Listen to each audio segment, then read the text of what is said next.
7 अक्टूबर 2023 को Gaza stripe से Hamas की तरफ से इजराइल पर 3000 मिसाइल से अटैक होता है, जो कि एक बहुत बड़ा अटैक है।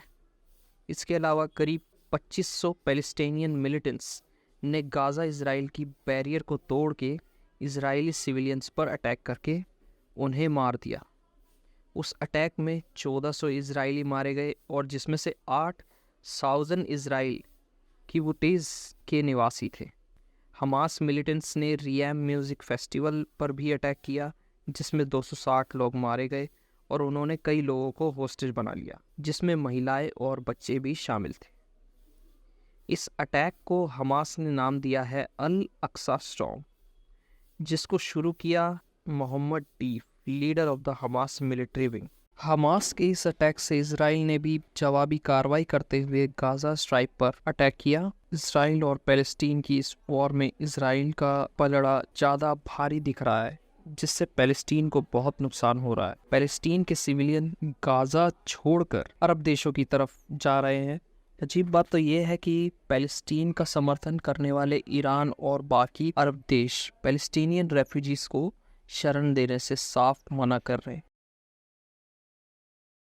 हमास ऑफिशियली एक इस्लामिक रेजिस्टेंट मूवमेंट है, जो कि एक पॉलिटिकल और मिलिट्री ऑर्गेनाइजेशन है, जिसकी शुरुआत 1987 में एक्टिविस्ट अहमद यासीन ने की। 2006 के पैलेस्टीनियन लेजिस्लेटिव इलेक्शन जीतने के बाद से हमास 2007 से गाज़ा स्ट्राइप को कंट्रोल कर रहा है। तब से गाज़ा वन पार्टी स्टेट बन चुका है और अब तो even Canada, the European union, Israel, Japan, Australia, United kingdom और यूनाइटेड स्टेट्स ने भी हमास को डेजिग्नेटेड टेररिस्ट ऑर्गेनाइजेशन मान लिया है।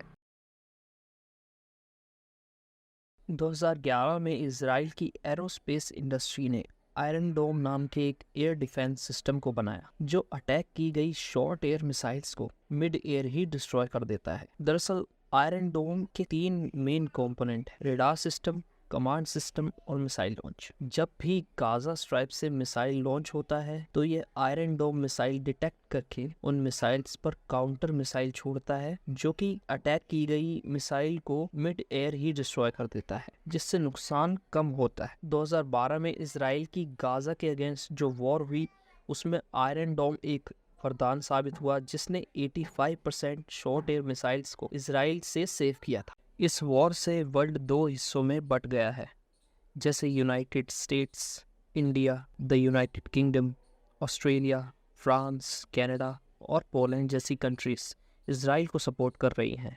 वहीं दूसरी ओर Iraq, Qatar, Turkey, Lebanon, Syria और अरब लीग जैसी कंट्रीज पैलेस्टीन को समर्थन कर रही हैं और इन देशों के लोग पैलेस्टीन के सपोर्ट में रैली भी निकाल रहे हैं।